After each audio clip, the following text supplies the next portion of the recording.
తమిళనాడులోని తిరుచిరాపల్లి నగరంలో ఒక ఎత్తైన కొండపై కొలువై ఉన్న విశిష్టమైన పుణ్యక్షేత్రం ఉచ్చి పిల్లయార్ ఆలయం. ఇక్కడి వినాయకుడు స్వయంభువుడిగా బాల గణపతి రూపంలో భక్తుల పూజలు అందుకుంటున్నాడు. లంకా దహనం, రావణ సంహారం తర్వాత శ్రీరాముడు విభూషణుడికి లంకారాజ్య పట్టాభిషేకం చేసి పూజల నిమిత్తం సాక్షాత్తు శ్రీమన్నారాయణ స్వరూపమైన శ్రీ రంగనాథ స్వామి విగ్రహాన్ని బహూకరిస్తాడు. అయితే ఆ విగ్రహాన్ని దారిలో ఎక్కడైనా కింద పెడితే అది అక్కడే శాశ్వతంగా ప్రతిష్టమవుతుందని రాముడు హెచ్చరించాడు.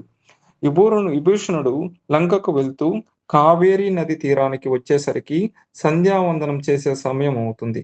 విగ్రహాన్ని కింద పెట్టకూడదనే ఉద్దేశంతో అక్కడ పశువుల కాపరి రూపంలో ఉన్న ఒక బాలుడికి అంటే వినాయకుడికి దాన్ని కొద్దిసేపు పట్టుకోమని ఇస్తాడు.